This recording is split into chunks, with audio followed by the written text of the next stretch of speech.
6 Rules for Writing Historical Fiction. Historical fiction is a literary genre where the action takes place in the past.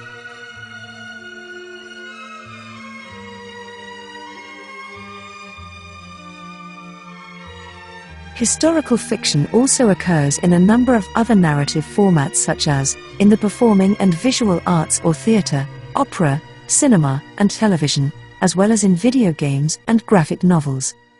Some subgenres such as alternate history and historical fantasy insert speculative or ahistorical elements into a novel to add a twist of modern spice to their story. Embellishing or being lax with the historical detail can be a dangerous game though. Badly researched books are often criticized for lack of authenticity because usually, the readers of historical fiction expect their authors to get the history right. Of course, this means there is often some tension between historical authenticity or historicity and the fiction. When Hilary Mantel's novel Wolf Hall won the Booker Prize, some commentators suggested that the term historical fiction was itself becoming a thing of the past. In Mantel's view, the past is not something we passively consume, but that which we actively create in each act of remembrance. That's not to say, of course, that Mantel is arguing that there are no historical facts or that the past didn't happen. Rather, she reminds us that the evidence we use to give narrative shape to the past is always partial, and often incomplete. Wolf Hall, the past is somewhere above, between, and below the official record. Overall, writing historical fiction requires a balance of creativity and historical accuracy, and comes with its own set of unique challenges. Here are some general rules to consider when writing historical fiction. Rule number 1: small details matter more than large ones. This is because the art of fiction is, in large part, the art of small-scale illusions.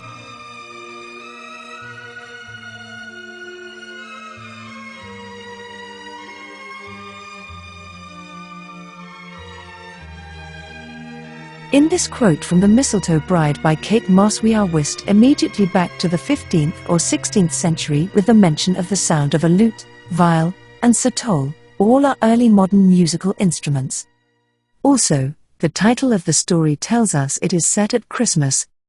Moss builds a festive atmosphere when she describes the drinking and goose fat glistening on merry faces. All this information lets us know everyone is feasting.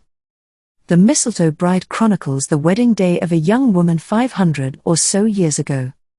The party is held in Bramshill House, which is decorated with mistletoe and holly, white berries and red, and, in a tradition as old as time, a fine feast is made finer with wine. When all the sweetmeats are eaten, the new wife of Lord Lovell suggests a game of hide and seek, perhaps to avoid the marriage bed. She finds a hiding place, in a wooden coffer that is deep and long, the length of a man, and bound fast by 4 wide metal bands. She settles into it as if it were her bed, and though she does not mean to sleep, sleep she does, and so, the adventure begins. Number 2. Period characters require more than period clothes. Just as the exterior world requires research to establish believable, small details, the interior world of a character requires research as well. Good historical stories promise to not only transport readers to a historical setting, but also, to reveal their interior life, that is the workings of the character's mind, heart and aspirations. As an author, you need to find out how people viewed love and romance, and what the social mores were in your chosen period. You also need to work out what your characters might be expecting or want from life, and what obstacles they might realistically face. Once you have a solid understanding of the time period and the character's background, create a detailed profile that includes information such as their age, occupation, personality traits, and relationships with other characters. Use language and dialogue that is consistent with the time period. Show the character's flaws and limitations.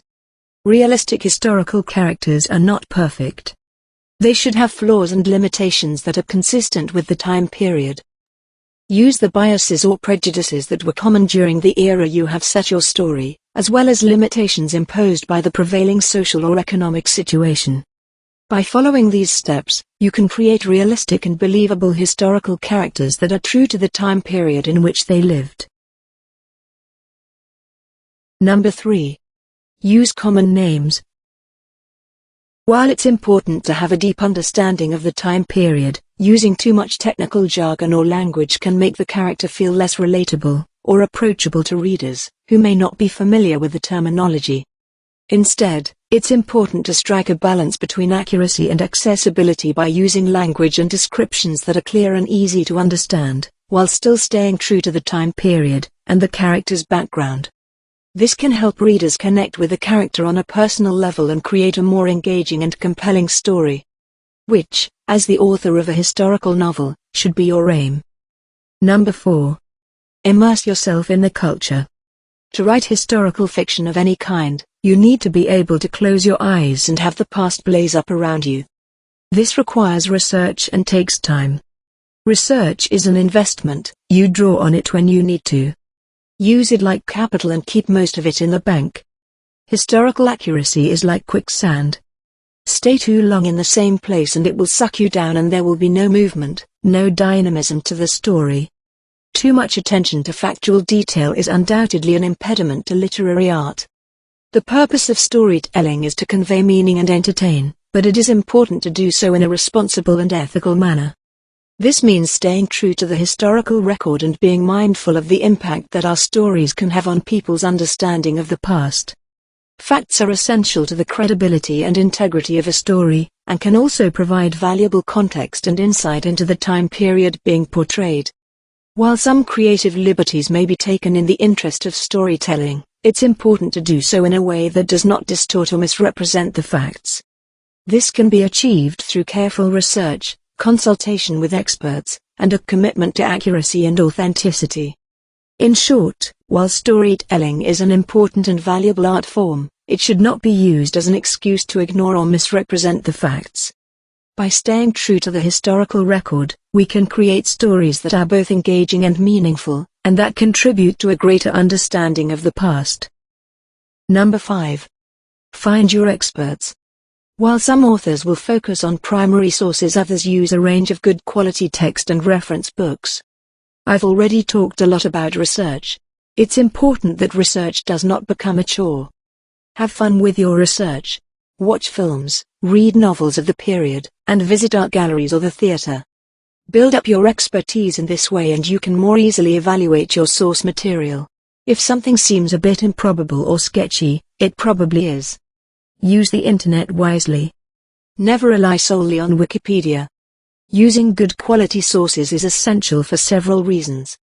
Accuracy for a start. Good quality sources are reliable and accurate. They provide a clear and objective account of events or phenomena. Using inaccurate or unreliable sources can lead to misunderstandings and errors in research. Secondly, credibility. Using high-quality data lends credibility to your research and arguments. It also helps to establish you as a knowledgeable and trustworthy authority on the topic. By using a variety of sources from different perspectives, you can gain a more well-rounded and nuanced understanding of the era in which your story is set. In short, good quality sources and good research are the keys to producing high-quality work. At the end of the day, bad mistakes will reflect on you, not your sources. Number 6. Historical facts do not make a storyline. Anyone who has tried to make a story out of a historical narrative will know it's impossible. While storytelling can be a powerful tool for conveying information and engaging audiences, it is important to remember that historical events and figures are not characters in a fictional narrative. While creative liberties can be taken in the interest of storytelling, it is important to do so in a way that does not misrepresent the facts or obscure the truth. By using narrative techniques to contextualize and humanize historical events and figures, we can help people connect with the past on a deeper level, and gain a greater appreciation for the complexity and significance of historical events. In historical fiction, history is the context out of which fiction grows. Fiction is the examination of the human heart as individual characters move through scenes that test, or perhaps change, their souls. History is just the backdrop. A key difference between writing about real people in the past and historical fiction is the level of creative license you have. When writing about real people, you are constrained by the factual record, and by the need to accurately portray events and individuals as they actually were. In historical fiction, on the other hand, you have more freedom to create fictional characters and events that fit within the historical context you are exploring. Following these 6 rules of writing historical fiction will, I hope, lead you to a unique and rewarding experience that allows you to explore the past in a creative and imaginative way. While historical fiction offers a level of creative license that is not possible when writing about real people and events, it is important to remember that accuracy and authenticity are still essential components of the genre. Research will help you create believable and authentic worlds and characters, and bring the past to life in a way that is both entertaining and educational.